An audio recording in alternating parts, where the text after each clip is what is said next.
তো আল্লাহ বলেন ইন্নাকা কাদিফুন ইলা রাব্বিকা কাদহান ফামুলাকি, হে মানুষ তুমি তোমার রবের কাছে পৌঁছা পর্যন্ত কঠোর পরিশ্রম করতে হবে, তারপরে তুমি তোমার রবের সাক্ষাৎ পাবে। তার মানে এই দুনিয়াটা হচ্ছে পরিশ্রমের জায়গা প্রিয় ভাইরা। এখানে পরিশ্রম না করলে সফলতার দেখা মিলে না। বাঁচতে হলে, সারভাইভ করতে হলে, টিকে থাকতে হলে আপনাকে পরিশ্রম করতে হবে। এই পৃথিবীতে কেউ কাউকে জায়গা করে দেয় না, এখানে জায়গা করে নিতে হয়, ঠিক কিনা বলেন? আপনি যদি পরিশ্রম করেন, পরিশ্রমে যে ঘাম ঝরে শরীর থেকে, পরিশ্রমের ঘামে জন্ম নেয় সফলতার বীজ। আপনি যখন হাড় ভাঙা পরিশ্রম করবেন, এই পরিশ্রমে যে লোনা পানি বেরোবে, যে ঘাম বেরোবে, এই ঘামেই জন্ম নেয় সফলতার বীজ। এবং সফলতার কোনো শর্টকাট হয় না প্রিয় ভাইরা। অনেকে অল্পতে সফল হতে চায়, শর্টকাট খুঁজে, আসে না? নাই না, সফলতার জন্য আপনাকে লং কাটে যেতে হবে। ওখানে কোনো লিফট থাকে না, সিঁড়ি বেয়ে উঠতে হয়। অনেকে চায় যে সফলতার লিফটে উঠবো, সুইচ চাপবো, সাকসেসফুল ইন লাইফ। না, এত সহজ না, আপনাকে সিঁড়ি বেয়ে উঠতে হবে।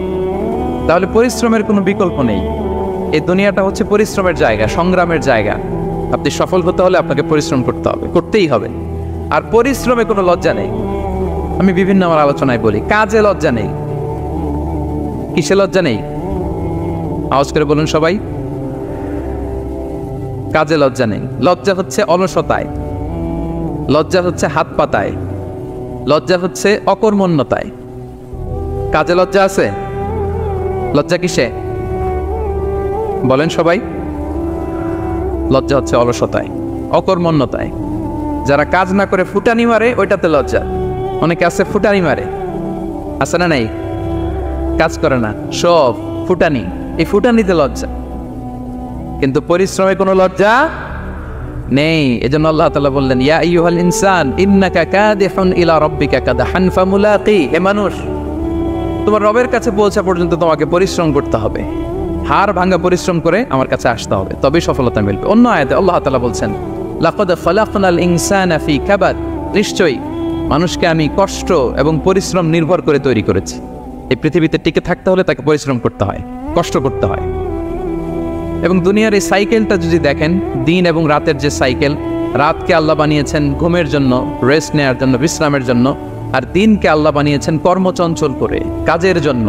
দিনের মধ্যে কর্মস্পৃহা আছে। আল্লাহ তাআলা সূরা নাবাতে বলছেন ওয়াজআলনান নাহারা মাআশা, আমি দিনকে বানিয়েছি কর্মচঞ্চল। দিনে আপনি কাজ করবেন, হাড় ভাঙা পরিশ্রম করবেন, তবেই সফলতা ধরা দিবে, ঠিক কিনা বলেন? তাহলে প্রথমে আমরা জানলাম এই পৃথিবীতে পরিশ্রম করতেই হবে, পরিশ্রমের কোনো বিকল্প নেই। সফল হতে চাইলে কি করতে হবে? আওয়াজ করে বলবেন, কি করতে হবে? এবং ইসলাম এই পরিশ্রমকে উৎসাহিত করে, পরিশ্রমের মাধ্যমে যে ইনকাম, এটাকে উৎসাহিত করে। বিষ্ণু ইসলাম বলেন মা আকালা আহাদুন তাআমান কাত্তু খায়রান আইয়াকুলা মিন আমালি ইয়াদাই, মানুষ পরিশ্রম করে তার দুই হাত দিয়ে উপার্জন করে যে জীবিকা নির্বাহ করে, এর চেয়ে শ্রেষ্ঠ জীবিকা পৃথিবীতে আর নেই। আল্লাহু আকবার। আপনারা যারা কষ্ট করে ঘাম ঝরিয়ে উপার্জন করেন, এই পৃথিবীতে এর চেয়ে শ্রেষ্ঠ উপার্জন আর হতে পারে? পরিশ্রম করে ঘাম ঝরিয়ে আপনি যে রিজিক এর বন্দোবস্ত আপনার হয়, এই খাবারের চেয়ে শ্রেষ্ঠ খাবার পৃথিবীতে হতে পারে? এরপর বিষ্ণু ইসলাম বললেন ওয়া ইন্না নাবিয়াল্লাহি দাউদ আলাইহিস সালাম কানা ইয়াকুলু মিন আমালি ইয়াদি, আল্লাহর নবী দাউদ আলাইহিস সালাম তিনি নিজ হাতের উপার্জন থেকে খেতেন। সুবহানাল্লাহ বিহামদি। তিনি আর্মার বানাতেন, যুদ্ধাস্ত্র। তিনি বর্ম বানাতেন, নিজ হাতে বর্ম বানিয়ে, যুদ্ধাস্ত্র বানিয়ে বিক্রি করে সেটা দিয়ে জীবিকা নির্বাহ করতেন। আল্লাহু আকবার। তাহলে পরিশ্রমের কোনো বিকল্প নেই। শ্রমের মাধ্যমে যে উপার্জন, এটা শ্রেষ্ঠ উপার্জন। তাই শ্রমজীবী যারা আছেন মনক্ষুণ্ণ হবেন না, মন ছোট করবেন না। You are the super hero, you are the super hero, you are the remittance fighter of our country. এজন্য রাস্তা দিয়ে যখন হাঁটবেন, বুক ফুলিয়ে হাঁটবেন, আর বস্তা ভরে টাকা নিয়ে দেশে ফিরবেন, ঠিক কিনা বলেন? বুক ফুলিয়ে হাঁটতে হবে। এজন্য আমি আমার প্রিয় মাতৃভূমি বাংলাদেশের গভর্নমেন্টকে অনুরোধ করবো, আমাদের শ্রমজীবী ভাইদের যাতে সুবিধা হয় এই ব্যবস্থা আপনাদের করতে হবে। বিনীত অনুরোধ রাখবো। শ্রম মন্ত্রণালয়ে যারা দায়িত্বে আছেন, স্পেশালি তাদেরকে রিকোয়েস্ট করবো, আমাদের শ্রমজীবী ভাইদের যেন কোনো কষ্ট না হয়, কারণ তাদের পাঠানো রেমিটেন্সে সচল থাকে আমার দেশের অর্থনীতির চাকা। তারা ভালো থাকলে ভালো থাকবে বাংলাদেশ। ভেরি সিম্পল, ঠিক কিনা বলেন? আমার যে ভাইটা পরিচ্ছন্নতা কর্মী, রাস্তা ক্লিন করে, এয়ারপোর্টে ওয়াশরুম ক্লিন করে, একজন পরিচ্ছন্নতা কর্মী, তারও 20 থেকে 30,000 টাকা বাংলাদেশে ঢোকে প্রতি মাসে। আপনি চিন্তা করতে পারেন? হ্যাঁ, 6টা মাস যদি রেমিটেন্স বন্ধ হয়, শ্রীলঙ্কার চেয়েও খারাপ অবস্থায় বাংলাদেশে চলে যাবে। Just only 6 months. ভয়ঙ্কর অবস্থা হবে বাংলাদেশে। এটা আল্লাহর পক্ষ থেকে একটা স্পেশাল রাহমা, মার্সি অ্যান্ড ব্লেসিংস, যা আমাদের রিজিকের তাগিদায় সারা বিশ্বে যে কাজ করতে হয়, আমরা কাজ করি আর দেশে টাকা পাঠাই, আর সচল থাকে আমার দেশের অর্থনীতির চাকা। আলহামদুলিল্লাহ পড়ে। সো বাংলাদেশের গভর্নমেন্টকে আমি বিনীত অনুরোধ জানাবো, শ্রম মন্ত্রণালয়কে অনুরোধ জানাবো, এয়ারপোর্ট অথরিটিকে অনুরোধ জানাবো, আমার শ্রমজীবী ভাইদের সাথে ভালো আচরণ করুন, তাদের সাথে কোঅপারেট করুন। বিশেষ করে যতগুলো দূতাবাস আছে সারা বিশ্বে, বাংলাদেশের যে মিশনগুলো, দূতাবাসগুলো, আমার শ্রমজীবী ভাইদের যে কোনো কাজকে অগ্রাধিকার ভিত্তিতে আপনারা সার্ভিস দিন। এটা দিতেই হবে, ঠিক কিনা বলেন? তারা ভালো থাকলে ভালো থাকবে বাংলাদেশ। তো এই জন্য শ্রমের কোনো বিকল্প নাই। নিজ হাতে উপার্জিত অর্থ, নিজ হাতে উপার্জিত কামাই, এটা শ্রেষ্ঠ কামাই। তো আলহামদুলিল্লাহ আজকের অডিয়েন্সের মধ্যে শ্রমজীবী ভাইয়েরা বেশি, আলহামদুলিল্লাহ পড়েন। এটা আমাদের সৌভাগ্য। এই যে বাংলাদেশে এখন চাকরি নাই, চাকরির বাজার মন্দা, মাস্টার্স পাস করে বেকার টোটো কোম্পানির ম্যানেজার, এরকম আছে না নাই? তার বিপরীতে আল্লাহ তাআলা আপনাদের মালয়েশিয়া নিয়ে আসছে। প্রতি মাসে আপনি টাকা পাঠান, আলহামদুলিল্লাহ। আপনি বাংলাদেশের যে উন্নয়ন, বাংলাদেশের যে ডেভেলপমেন্ট, এই যে স্মার্ট বাংলাদেশ বলে বলে মন্ত্রীরা মুখে ফেনা তুলে ফেলে, এটার গর্বিত অংশীদার আপনি, ঠিক কিনা বলেন? আপনি গর্বিত অংশীদার। You are the contributor, you are the real contributor. আপনার অবদানে বাংলাদেশ আজকে সচল, আলহামদুলিল্লাহ। সো মন ছোট করার কোনো সুযোগ নেই। নিজ হাতে উপার্জিত কামাই, এটা পৃথিবীর শ্রেষ্ঠ কামাই, আলহামদুলিল্লাহ। পরিশ্রমের মাধ্যমে যে উপার্জন, এটাকে ইসলাম আমাদেরকে উৎসাহিত করে। শুধু নামাজ, রোজা, জিকির এগুলো নিয়ে ইসলাম আমাদেরকে পড়ে থাকতে বলেনি। কোরআনিক অর্ডার হচ্ছে আপনার নামাজ শেষ, আপনি বেরিয়ে পড়বেন, কাজে বেরিয়ে যাবেন। ফাইদা কুদিয়াতিস সালাতু ফান্তাশিরু ফিল আরদি ওয়াবতাগু মিন ফাদলিল্লাহ। বিধানটা কার বলুন? আওয়াজ করে বলুন, বিধানটা কার? এটা কোরআনিক ভার্ডিক্ট, কোরআনের বিধান। নামাজ শেষ, ভুল হয়ে বসে জিকির করতে বলা নেই আল্লাহ। আল্লাহ বলেছে ফান্তাশিরু ফিল আরদ ওয়াবতাগু মিন ফাদলিল্লাহ, জমিনে ছড়িয়ে পড়ো, আল্লাহর রিজিক তালাশ করো। নামাজ শেষ, বেরিয়ে যাবে। কৃষক চলে যাবে মাঠে, শ্রমজীবী চলে যাবে ফ্যাক্টরিতে, শিক্ষকরা চলে যাবে তাদের শিক্ষা প্রতিষ্ঠানে, কর্পোরেট ওয়ার্ল্ডের লোকেরা চলে যাবে তাদের প্রতিষ্ঠানে। ডেভেলপমেন্ট করতে হবে, সিভিলাইজেশন করতে হবে। নামাজের পরে গোল হয়ে বসে থাকা চলবে না। কি ব্যালেন্স দেখেছেন ইসলাম?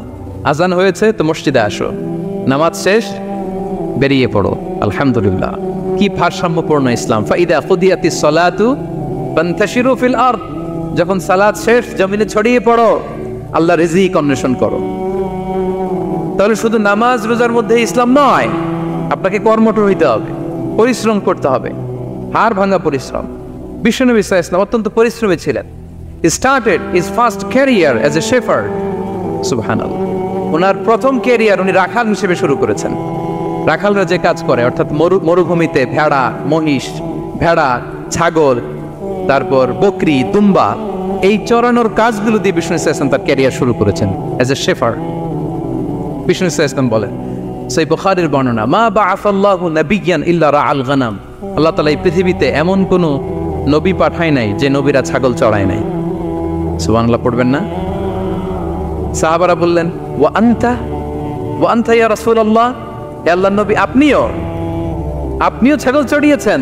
বিষ্ণু ইসলাম বললেন, নাআম, আমিও ছাগল চড়িয়েছি। ওয়া কুনতু আরআহা আলা কারারিত লি আহলি মক্কা, আমি অল্প কিছু মজুরির বিনিময়ে, অল্প কিছু টাকার বিনিময়ে, সামান্য কিছু পারিশ্রমিকের বিনিময়ে মক্কার লোকদের ছাগল চড়িয়ে দিতাম। সুবহানাল্লাহ পড়েন। ছাগল হচ্ছে খুব টেরা প্রাণী, ডানে টানলে বায়ে যায়, বায়ে টানলে ডানে যায়। তাদেরকে একসাথে করা অ্যাজ এ শেফার্ড, এটা মরুভূমিতে খুব কষ্টের কাজ। আল্লাহ তাআলা প্রত্যেক নবীকে দিয়ে ছাগল চড়িয়েছেন, যাতে করে কিছুদিন পরে নবীরা মানুষ চড়াতে পারে। সুবহানাল্লাহ। আল্লাহ বুঝাতে চাইলেন, এখন ছাগল চড়াও, এদের উপর যদি কন্ট্রোল নিতে পারো তাহলে মানব জাতির উপর কন্ট্রোল নিতে পারবো। আল্লাহু আকবার। এজন্য প্রত্যেকটা নবীকে দিয়ে, সহিহ বুখারীর বর্ণনা, মা বাআসাল্লাহু নাবিয়্যান ইল্লা রাআল গানাম, আল্লাহ পৃথিবীতে এমন কোন নবী পাঠায় নাই যেই নবীকে দিয়ে আল্লাহ ছাগল চড়ায় নাই। তো বিষ্ণু ইসলাম ছাগল চড়িয়েছেন, অত্যন্ত সুঠাম দেহে ছিলেন, কর্মঠ ছিলেন। তার মানে বিষ্ণু ইসলামও পরিশ্রম করে উপার্জন করেছেন, ঠিক কিনা? ছাগল চড়াতেন, তার বিনিময়ে সামান্য কিছু পারিশ্রমিক নিতেন, মজুরি নিতেন, এতে লজ্জা নাই। এজন্য এই কথা দিয়ে শুরু করেছে যে কাজে লজ্জা নেই। এই তো বিষ্ণু ইসলামের ক্যারিয়ার গেল। আমরা যদি সাহাবাদের জীবনী দেখি, ওনারাও পরিশ্রমী ছিলেন। কেউ খেজুর বাগানে কাজ করতেন, কেউ কৃষি কাজ করতেন, কেউ বাজারে ব্যবসা করতেন, কেউ বসে থাকেন নাই। হাড় ভাঙা পরিশ্রম করেছেন প্রত্যেকটা সাহাবা। তারা আমাদের মডেল, তারা আমাদের সুপার হিরো, তারা আমাদের আইকন, ঠিক কিনা? নবীরা আমাদের মডেল, সাহাবারা আমাদের মডেল। বিষ্ণু ইসলামও কর্মঠ ছিলেন, ওনার সাহাবারা অত্যন্ত কর্মঠ ছিল। কেউ বসে থাকতেন না, পরিশ্রম করতেন, হাড় ভাঙা পরিশ্রম করতেন, উপার্জন করতেন। তারা আমাদের জন্য প্রেরণার বাতিঘর। অনেক সাহাবাদের বায়োগ্রাফি থেকে আপনাদেরকে ঘটনা শেয়ার করা যাবে। আমি একজন সাহাবার জীবনী শোনাবো আপনাদেরকে। আব্দুর রহমান ইবনে আউফ রাদিয়াল্লাহু তাআলা আনহু। 10 জন জান্নাতের, দুনিয়াতে বসে যে 10 জন সাহাবা জান্নাতের সুসংবাদ পেয়েছেন, তাদের মধ্যে একজন, আলহামদুলিল্লাহ বলেন। আব্দুর রহমান ইবনে আউফ রাদিয়াল্লাহু তাআলা আনহু প্রথম 8 জন মক্কায় যারা কালিমা পড়ে মুসলমান হয়েছে তাদের একজন। তার স্ট্যাটাসটা আগে জেনে নেন। তো তিনি যখন মক্কা থেকে হিজরত করে মদিনায় গেলেন, মনে রাখবেন মক্কা থেকে যে সাহাবারা বাড়ি ঘর ছেড়ে হিজরত করেছে তাদেরকে বলে মহাজির, মানে হিজরতকারী সাহাবা। আর মদিনাতে যে সমস্ত সাহাবারা তাদেরকে রিসিভ করেছেন তাদেরকে বলে আল আনসার, মানে সাহায্যকারী সাহাবা। তো যারাই হিজরত করে মক্কা থেকে মদিনায় যেত, বিষ্ণু ইসলাম মদিনার কোনো সাহাবীর সাথে তার ভাই পাতিয়ে দিতেন, আল মুআখাত, ব্রাদারহুড করে দিতেন, দায়িত্ব দিতেন যে তুমি এই সাহাবীকে দেখবে। তো আব্দুর রহমান ইবনে আউফ রাদিয়াল্লাহু তাআলা আনহু যখন হিজরত করে গেলেন, তার দেখভাল করার জন্য যে সাহাবীর দায়িত্ব পড়ল তার নাম হচ্ছে সাআদ ইবনে রাবী, আনসারী সাহাবী রাদিয়াল্লাহু তাআলা আনহু। বিষ্ণু বললেন, সাআদ, আব্দুর রহমান ইবনে আউফ তোমার ভাই। ভাই বানিয়ে দিলেন। কি বানিয়ে দিলেন? তুমি তাকে টেক কেয়ার করবে, সে হবে তোমার মেহমান। সুবহানাল্লাহ। সাআদ ইবনে রাবী রাদিয়াল্লাহু তাআলা আনহু তিনি আব্দুর রহমান ইবনে আউফকে ডেকে নিয়ে গেলেন, ঘরে নিয়ে গেলেন মেহমানকে, এবং বললেন, ইয়া সাআদ ইন্নী আকসারুল আনসারি মালান। হে সাআদ, তুমি চিন্তা করো না, তুমি মনে করো না যে তোমার ভরণ পোষণ দিতে আমার কষ্ট হবে। আমি মদিনার সবচাইতে বড় বিজনেস ম্যাগনেট, সবচাইতে বড় বিজনেস ম্যাগনেট আমি। No tension, don't worry about it. Tension নিও না, আসো, তোমার জন্য আমার কি প্রপোজাল শোনো। ফাআকসিমু লাকা নিসফা মালি, আমার যত সম্পদ আছে আমি অর্ধেক তোমারে দিয়ে দিব। সুবহানাল্লাহ, এত আসতে। আপনার বাড়িতে কেউ মেহমান হলে করতে পারবেন এরকম? আল্লাহ, কেমন প্রেরণার বাতিঘর তারা। ফাআকসিমু নিসফা মালি, আব্দুর রহমান ইবনে আউফ, আমার অর্ধেক সম্পদ তোমারে দিয়ে দিব। এখানেই শেষ না, এরপর বলতে লাগলেন, আমার অনেকগুলো স্ত্রী আছে, তুমি কোথায় যে মেয়ে খুঁজবা, প্রস্তাব দিবা, এত ঝামেলার দরকার নেই। আমার কোন স্ত্রীকে তোমার ভালো লাগে বলো, তার যদি তোমাকে ভালো লাগে তাহলে প্রয়োজনে তাকে আমি ডিভোর্স দিয়ে দিব, তাকে নিয়ে তুমি সুখের সংসার করবা। আল্লাহু আকবার, আল্লাহু আকবার। অর্ধেক সম্পদ দিয়ে দিব, আমার একাধিক স্ত্রী আছে, কাউকে যদি তোমার পছন্দ হয় এবং সেও যদি তোমাকে পছন্দ করে, প্রয়োজনে তাকে ডিভোর্স দিব। New life, new career, just go on. আমরা এই সুযোগ পেলে কি করতাম? সাথে সাথে অর্ধেক সম্পদ নিয়ে নিতাম, ঠিক কিনা? আব্দুর রহমান ইবনে আউফ প্রেরণার বাতিঘর। উনি কি করলেন? উনি বললেন, লা হাজাতা লি ফি যালিক, আমার ভাই তুমি যে বলছো, এ সাআদ ইবনে রাবী, তুমি যে এত চমৎকার প্রপোজাল দিয়েছো, এতেই আমি খুশি, তোমার কোনো কিছুর আমার দরকার নাই। বারাকাল্লাহু লাকা ফি আহলিকা ওয়া মালিক, আল্লাহ তোমার সম্পদেও বরকত দেখ, আল্লাহ তোমার পরিবারেও বরকত দেখ। তবে একটা কষ্ট করতে হবে, সেটা কি? আব্দুর রহমান ইবনে আউফ বললেন, দুল্লানি ইলা সুক, just show me the way to market. মদিনার বাজারটা কোথায় এটা একটু দেখায় দাও। আমি নতুন মানুষ, পথঘাট চিনি না। দুল্লানি ইলা সুক, just show me the way to market of Medina. মদিনার বাজারটা কোন রাস্তা একটু দেখায় দাও। আল্লাহু আকবার।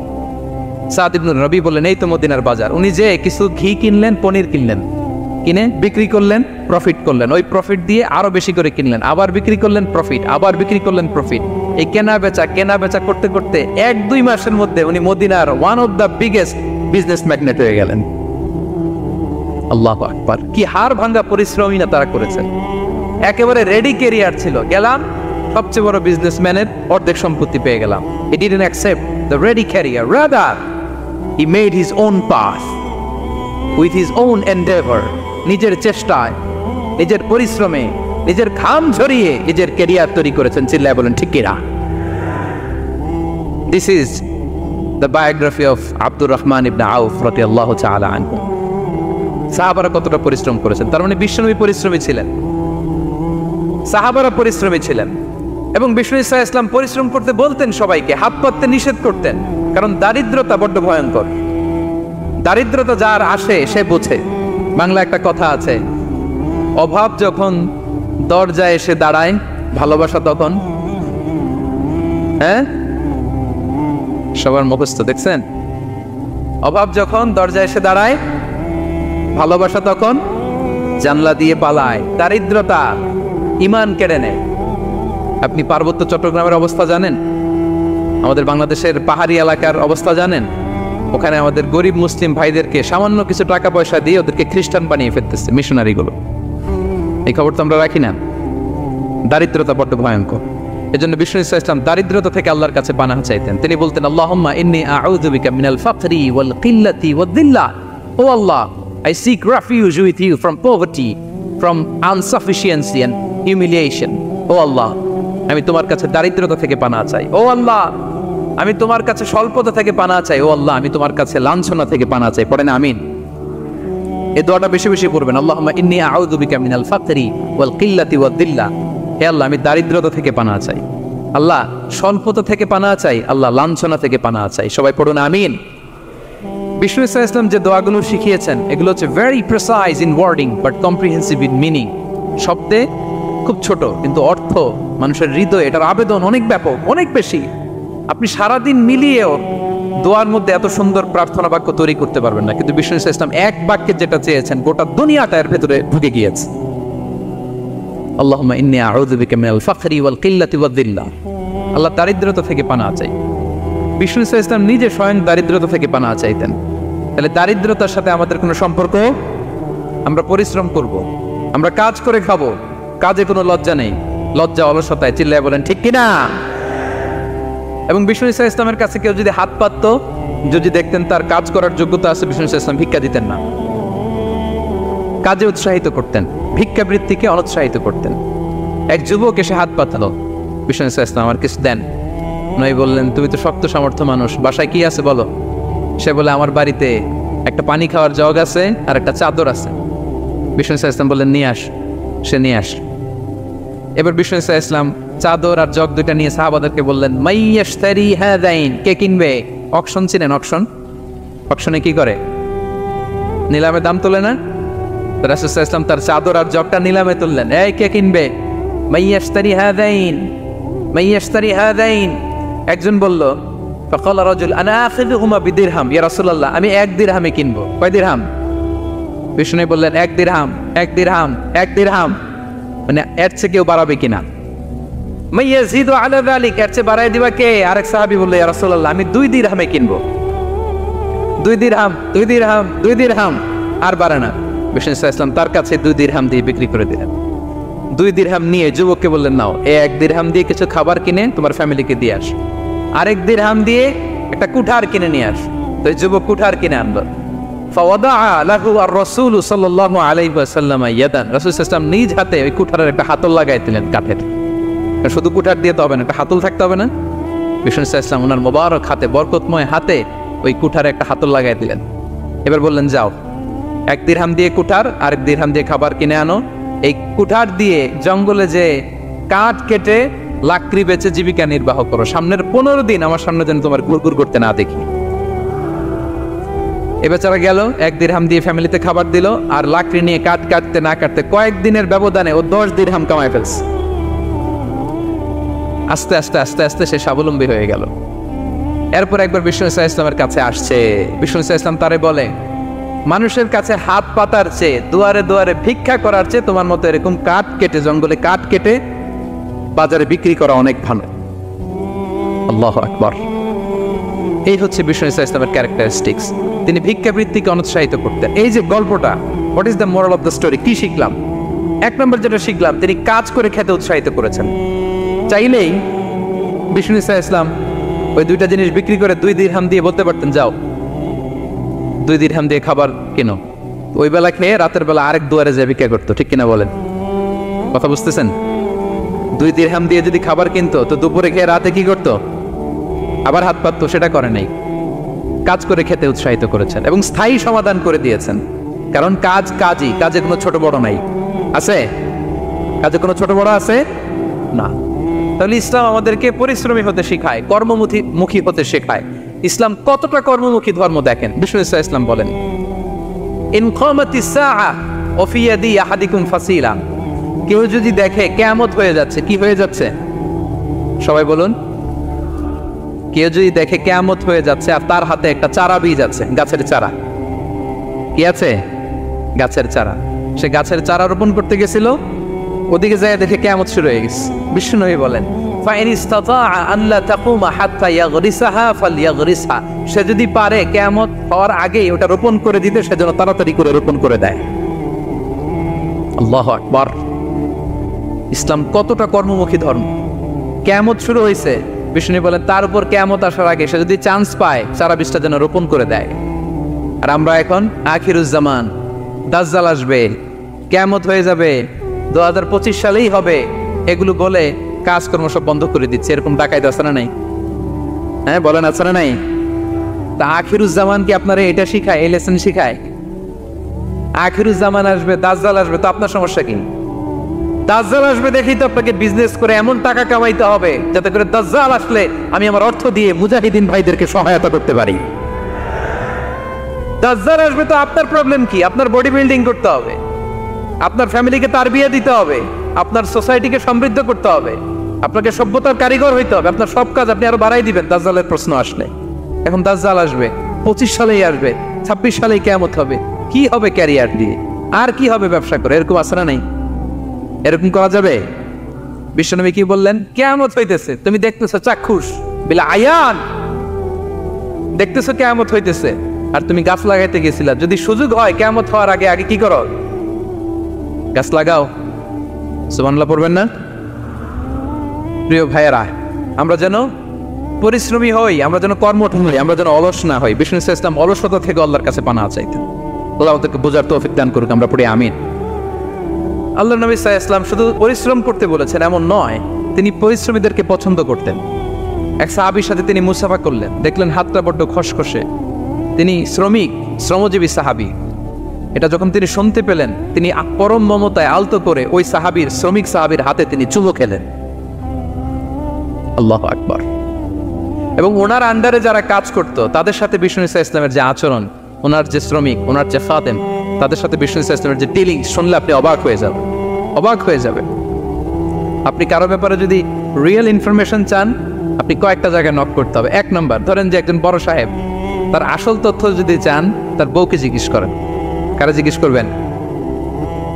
ওয়াইফকে জিজ্ঞেস করবেন, স্ত্রীকে, আসল তথ্য পাবেন। 2 নম্বর, তার বাড়ির দারোয়ানকে জিজ্ঞেস করবেন। কাকে?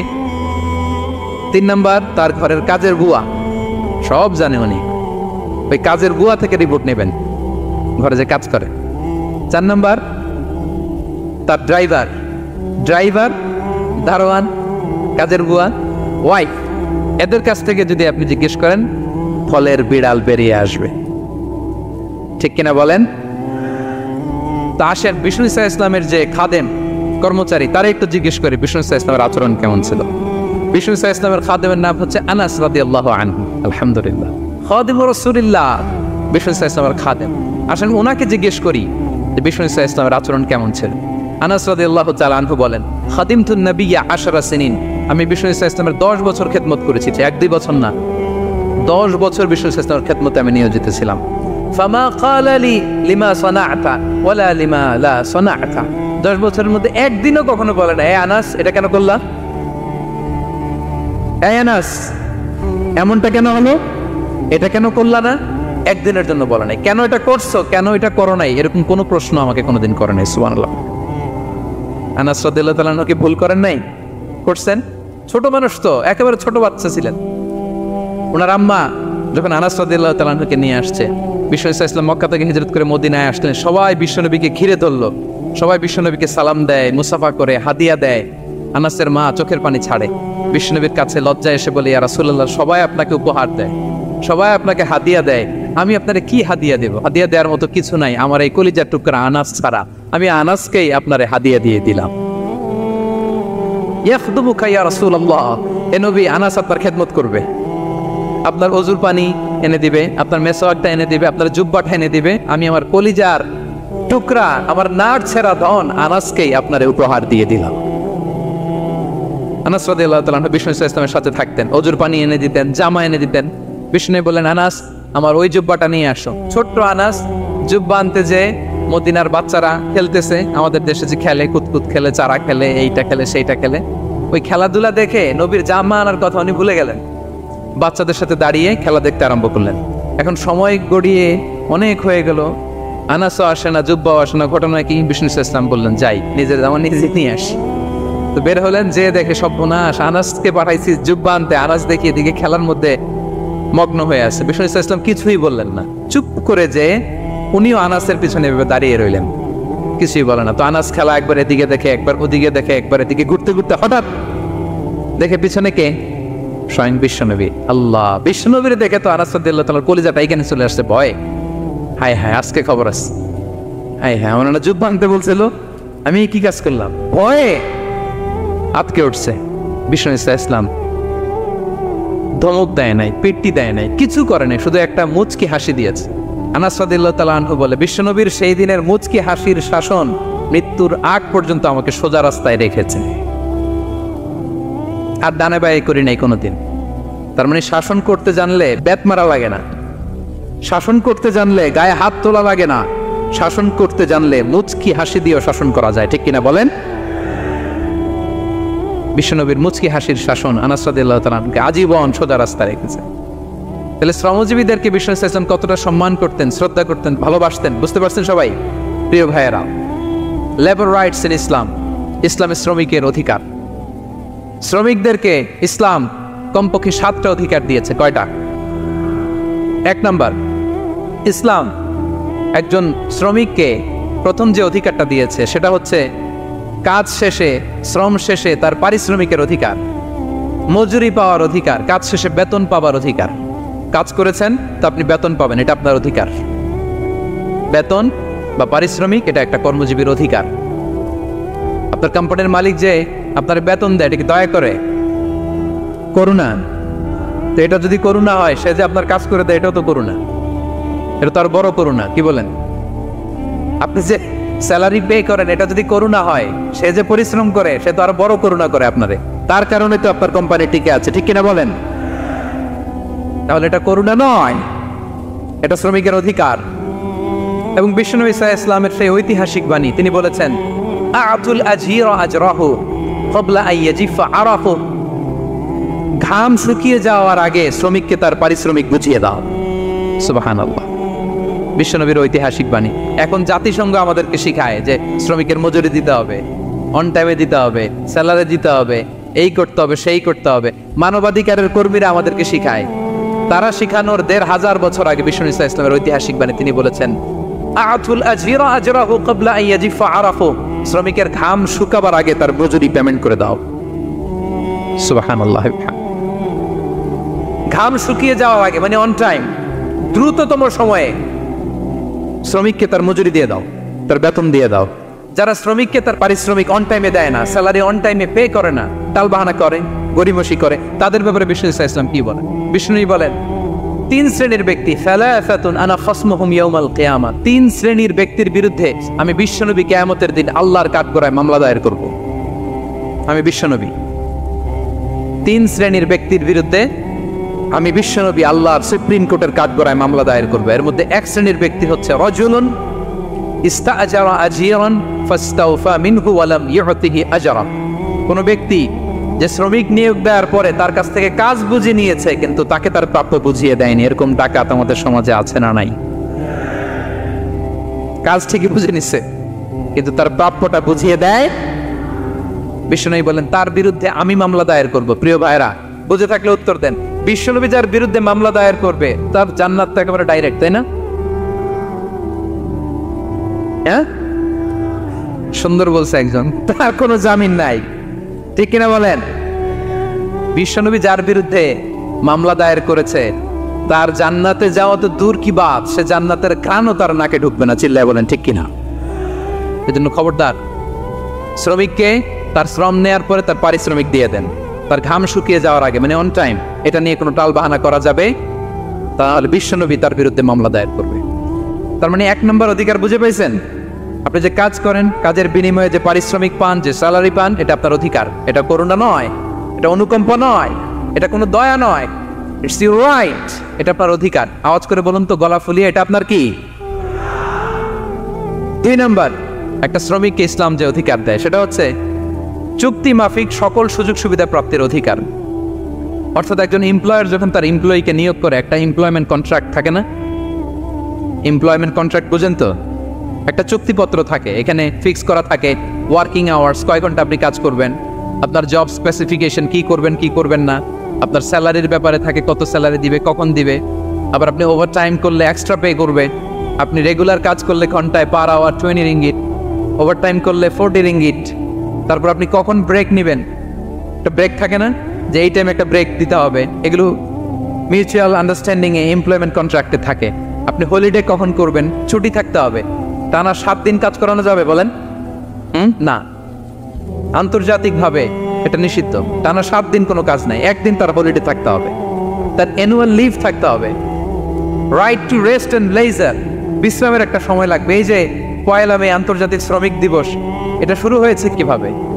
ইউনাইটেড স্টেটস অফ আমেরিকার শিকাগোতে 1986 সালে এই কাজের বিরুদ্ধেই তারা আন্দোলন করেছিল। টানা 7 দিন তাদেরকে দিয়ে কাদার মতো খাটুনি খাটাতো, দাসের মতো তাদের সাথে আচরণ করা হতো। তারা আন্দোলন শুরু করেছিল, 8 জনকে গুলি করে নিহত করা হয়েছিল। সেখান থেকে এই মে দিবস। কিন্তু বিষ্ণু ঈসা ইসলাম 1500 বছর আগে এই শ্রমিকদের অধিকারের ব্যাপারে সোচ্চার ছিলেন, আলহামদুলিল্লাহ বলেন। তাহলে right to rest and leisure, UDHR, universal declaration for human rights, এগুলো সব নির্ধারিত আছে। তার মানে একজন শ্রমিকের 2 নম্বর অধিকার হচ্ছে চুক্তি অনুযায়ী সকল সুযোগ সুবিধা প্রাপ্তির অধিকার। আপনার চুক্তি করছেন, আপনি এটা এটা দিবেন, কিন্তু কাজের পরে আপনি ফ্যাসিলিটি দিচ্ছেন না, এটা করা যাবে বলেন? করা যাবে? আল্লাহর কোরআন কি বলছে শুনুন। আল্লাহর কোরআন বলে, ইয়া আইয়ুহাল্লাযীনা আমানু আউফু বিল উকুদ, O you who believe fulfil your contract, ও বিশ্বাসীরা তোমরা তোমাদের চুক্তি পূর্ণ করো। ওয়া আউফু বিল আহদি ইন্নাল আহদা কানা মাসউলা, তোমরা যে কমিটমেন্ট করেছো, যে কন্ট্রাক্ট করেছো, এই চুক্তি তোমরা পূর্ণ করো। তা না হলে কিয়ামতের কঠিন ময়দানে এই চুক্তির ব্যাপারে, কন্ট্রাক্টের ব্যাপারে, এই এগ্রিমেন্টের ব্যাপারে আপনারা জিজ্ঞেস করবে কে? তাহলে যা চুক্তি করেছেন সুযোগ সুবিধা, তাই আপনাকে দিতে হবে। মালিক ভাইয়েরা মনে থাকবে তো নাকি? এগ্রিমেন্টে যা যা বলেছেন, যা যা লিখে সিগনেচার করেছেন, তাই আপনাকে দিতে হবে। আদেশটা কার? সবাই বলুন। আপনি মন চাইলে হায়ার করবেন, এরপরের দিন ফায়ার করবেন, এরকম করা যাবে? হ্যাঁ, চাইলে হায়ার ফায়ার, মন যা চায় তা করবেন, এটা করা চলবে না। তাহলে 2টা অধিকার গেল। 3 নম্বর, একজন শ্রমিককে ইসলাম যে অধিকার দিয়েছে সেটা হচ্ছে সুন্দর আচরণ পাবার অধিকার। তিনি আপনার ফ্যাক্টরির ওয়ার্কার, আপনার স্টাফ, এজন্য যা মনে হচ্ছে তা আচরণ করবেন, দাসের মতো আচরণ করবেন। এটা করা যাবে? আওয়াজ করে বলেন, করা যাবে? বিষ্ণু ঈসা ইসলাম ইন্তেকালের আগে পুরা উম্মাকে 2টা বিষয় ওসিয়ত করেছেন। আওয়াজ করে বলুন তো কয়টা? 1 নম্বর হচ্ছে নামাজ। 1 নম্বর কি? আসসালাত। আসসালাত, রুহু বের হওয়ার আগে, ইন্তেকালের আগে বিষ্ণু বলেন আসসালাত, সালাত, নামাজ, নামাজ। উম্মতেরা নামাজের ব্যাপারে সতর্ক হও। 2 নম্বর তিনি বলেছেন ওয়ামা মালাকাত আইমানুকুম, তোমাদের অধীনস্থ যারা আছে তাদের ব্যাপারে সচেষ্ট হও, তাদের প্রতি সদয় হও, তাদের সাথে খারাপ আচরণ করো না। এটা কখন বলছেন? জুমার খুতবার সময়, সাহাবীদের সাথে গল্প করার সময়, বিবিদের সাথে আলোচনার সময়। কখন? Just right before his death. এখনই রুহু বেরোবে, ইন্তেকালের আগে তিনি বলেছেন উম্মতেরা আসসালাত, নামাজ, উম্মতেরা ওমা মালাকাত আইমানুকুম, তোমাদের কর্মচারীদের সাথে খারাপ আচরণ করো না। তাহলে 3 নম্বর হচ্ছে শ্রমিকদের সুন্দর আচরণ পাবার অধিকার, তাদের সাথে খারাপ আচরণ করা যাবে না। বিষ্ণু ঈসা ইসলাম শ্রমিকদের রাইটস, অধিকারের ব্যাপারে এতটা সোচ্চার ছিলেন, বিদায় হজের মতো, বিদায় হজের যে বাণী, যে ভাষণ, এই ঐতিহাসিক ভাষণেও বাদ যায়নি শ্রমজীবীদের কথা। সুবহানাল্লাহ পড়েন। বিদায় হজের ভাষণে বিষ্ণু বলেছেন, আরে কাকুন, আরে কাকুন আতইমুহুম মিম্মা তাকুলুন ওয়াকসুহুম মিম্মা তালবাসুন, খবরদার ও আমার উম্মতেরা, এই ভাষণের পরে আর বড় কোনো ভাষণ আমার পক্ষ থেকে তোমরা পাবে না। তোমাদের কর্মজীবী, তোমাদের শ্রমিক, তোমাদের ওয়ার্কার, তোমাদের স্টাফদের ব্যাপারে সাবধান থাকো। তোমরা যা খাবে তাদেরও তা খাওয়াও, তোমরা যা পড়বে তাদেরও তা পড়তে দিবে, তাদের প্রতি তোমরা সদয় হবে। বিদায় হজের বাণী তো বিষ্ণু ইসলাম আপনাদের কথা বলে নাই। আলহামদুলিল্লাহ পড়েন। কি রহমতের নবী ছিলেন, কি মায়ার নবী ছিলেন, শ্রমজীবীদের কি বিষ্ণু ইসলাম এতটা ভালোবাসতেন। তাহলে 3 নম্বর যে অধিকার ইসলাম একজন শ্রমিককে দেয় সেটা হচ্ছে সুন্দর আচরণ পাওয়ার অধিকার। দেখবেন যে মালিক বা যে এমপ্লয়ার ভালো আচরণ করে সব শ্রমিককে তাকে ভালোবাসে, তার জন্য দোয়া করে। আপনি মালিক হয়ে অসুস্থ, দেখবেন আপনার ওয়ার্কারগুলো জায়নামাজ বিছিয়ে সেজদায় পড়ে আপনার জন্য কাঁদে। এরকম আছে না নাই? মালিক হলে তো এরকম মালিক হইতে হবে, এমপ্লয়ার হলে তো এরকম হওয়া চাই, ঠিক কিনা বলেন? তাহলে আমরা শ্রমজীবীদের সাথে ভালো আচরণ করব, পারা যাবে তো ইনশাআল্লাহ? ইনশাআল্লাহ। 4 নাম্বার, কর্মক্ষেত্রে নিরাপত্তার অধিকার। শ্রমজীবী ভাইদের যে ওয়ার্ক প্লেস আছে সেখানে তাদের নিরাপত্তা থাকতে হবে, সেফটি মেজারমেন্ট থাকতে হবে। অনেক জায়গায় দেখি আয়রন ফ্যাক্টরিগুলোতে যারা কাজ করে, আল্লাহু আকবার, আপনারা ভিডিও ক্লিপসে দেখবেন যে কি ভয়ঙ্কর সেখানকার অবস্থা। ডিহাইড্রেশনে এক একজন অসুস্থ হয়ে যায়। সেখানে তাদের পর্যাপ্ত পানির ব্যবস্থা নাই, এটা নাই সেটা নাই। এমন এমন ফ্যাক্টরিতে আমাদের অনেক ভাইরা কাজ করে, কেমিক্যাল ফ্যাক্টরি, মাস্কও নাই। এরকম ডাকাইত আছে না নাই? কেমিক্যাল ফ্যাক্টরিতে যারা কাজ করবে এদেরকে মাস্ক দিতে হবে, এদেরকে হ্যান্ড গ্লাভস দিতে হবে। নির্মাণ শ্রমিক যারা আছে তাদেরকে হেলমেট দিতে হবে। প্রত্যেকটা ফ্যাক্টরিতে ফায়ার এক্সটিংগুইশার লাগবে, আগুন লাগলে অগ্নি নির্বাপক যে যন্ত্র, এগুলোর দরকার আছে না নাই বলেন? গাদার মতো ঢোকার জায়গা নাই, বেরোয়ার জায়গা নাই, সেফ এন্ট্রি নাই, সেফ এক্সিট নাই। হাজার হাজার মানুষ কাজ করে, আগুন লাগলে সব পুরে ছাই। এরকম হয় না? প্রিয় ভাইরা বলেন, আওয়াজ করে বলেন, হয় না এরকম? অহরহ আমরা দেখি বাংলাদেশে অগ্নি নির্বাপক যন্ত্র নাই। না, এটা করা যাবে না। আগুন লাগলে কিভাবে আপনি আগুন নেভাবেন, কিভাবে তাদের সেফটি সিকিউরিটি এনশিওর করবেন, এগুলো সব আগে থেকে নির্ধারণ থাকতে হবে। তার 4 নাম্বার হচ্ছে নিরাপত্তা অ্যাজ এ এমপ্লয়ার, এটা আপনাকে এনশিওর করতে হবে। 5 নাম্বারে সাধ্যের বাইরে কোনো কাজে বাধ্য না করার অধিকার। সাধ্যের বাইরে কিছু আপনি তার উপর চাপিয়ে দিতে পারবেন, এমন হেভি ওয়ার্কলোড দিতে পারবেন না যেটা তার শরীরে কুলায় না। এরকম ডাকাইতে আসছে যে পারে না, তারপরে তার উপর কাজ চাপিয়ে দেয়, আছে না নাই? বলেন বলেন। ওয়ার্কারের স্বাস্থ্যহানি হয়, অঙ্গহানি হয়, এবং এমন ছোট ছোট বাচ্চাদের দিয়ে কাজ করায়, শিশু শ্রম, এটা তো আইনত দণ্ডনীয় অপরাধ। এটা করা যাবে না। এগ্রিমেন্টে, চুক্তিতে আপনি যা করাবেন, যেভাবে করাবেন, যা চান সার্ভিস, ওইটাই করাইতে হবে। এবং আল্লাহর বিধান এটা, লা ইউকাল্লিফুল্লাহু নাফসান ইল্লা উসআহা। আল্লাহ সাধ্যের বাইরে বান্দার উপরও কোনো কিছু চাপিয়ে দেয় না। এটা samely applicable to the worker. Bishnu Islam বলেন, ওয়ালা ইউকাল্লাফু মিনাল আমালি ইল্লা মা ইউতিক। সাধ্যের বাইরে কোনো ওয়ার্কারকে অতিরিক্ত কোনো কাজ চাপিয়ে দেয়া যাবে না। ফাইন কাল্লাফাহু, যদি তাকে সাধ্যের বাইরে কোনো কাজ চাপিয়ে দিতে হয়, মা ইয়াগলিবুহু, যেটা তার জন্য কষ্ট হয়ে যায়, ফাল ইউইনহু আলাই, এই কাজে তাকে সাহায্য করতে হবে। মালিক হয়ে আপনার হাত লাগাতে হবে, অথবা এক্সট্রা ম্যান পাওয়ার নিতে হবে, ওয়ার্ক ফোর্স নিতে হবে। সুবহানাল্লাহ পড়েন। বিশ্বনবী মনে হচ্ছে যেন বর্তমান যে এই যে হাজার হাজার ফ্যাক্টরি, এই কলকারখানা, এই ওয়ার্কারদের দুর্দশাগুলো দেখে দেখে পয়েন্টে পয়েন্টে ধরে ধরে কথা বলেছেন। আল্লাহু আকবার। যদি সাধ্যের বাইরে কিছু চাপিয়ে দিতে হয় তাহলে তাকে সহায়তা করতে হবে। 5 নাম্বার শ্রমিকের অধিকার হচ্ছে সাধ্যের বাইরে কোনো কাজে বাধ্য না করার অধিকার। আপনি বাধ্য করতে পারবেন না। কটা গেল? 5টা। মাশাআল্লাহ, খুব মনোযোগী শ্রোতা।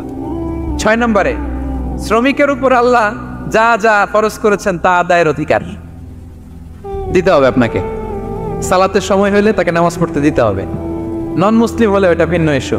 তখন আপনি চেষ্টা করবেন একটা মুসলিম কোম্পানিতে যাওয়ার, মুসলিম মালিকের আন্ডারে যাওয়ার, অথবা তাদেরকে সবাই মিলে অ্যাপ্লিকেশন করে বুঝাবেন যে সামান্য ফরজ নামাজটুকু পড়ার অনুমতি, পারমিশন আমরা চাই। কিন্তু কোনো মুসলিম এমপ্লয়ার নামাজের জন্য বাধা দিতে পারবে না। রমজান মাসে রোজা রাখা শ্রমিকের জন্য ফরজ না, অনুমতি দিতে হবে। নারী কর্মীদেরকে, যারা নারী কর্মী আছে তাদেরকে পর্দার অনুমতি দিতে হবে, হিজাবের অনুমতি দিতে হবে। মালিক তো দূরের কথা, আমাদের বাংলাদেশে অনেক বিশ্ববিদ্যালয়ের শিক্ষকরাই অনুমতি দেয় না। এরকম ডাকাত শিক্ষক আছে না নাই? এরকম জালেম বাংলাদেশে আছে না নাই?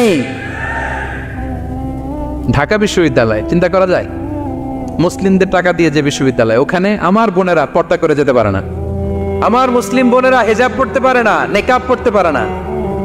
এই অধিকার কি শিক্ষককে দেওয়া হয়েছে? কথা বলেন না, never. You never can do that. একটা রেগুলার ড্রেস কোড থাকবে, এটা সবাই মানবে। এটার উপরে দিয়ে সে চাদর পরবে না ওড়না পরবে না হেজাব পরবে না ব্লেজার পরবে, এটা নিয়ে নাক গলানোর ক্ষমতা কোনো শিক্ষকের নাই। চিল্লায় বলেন ঠিক কিনা? তাহলে আপনার কর্মস্থলে মুসলিম নারীরা যদি কাজ করে, নারী কর্মীদের জন্য পর্দার ব্যবস্থা করতে হবে, ঠিক কিনা বলেন?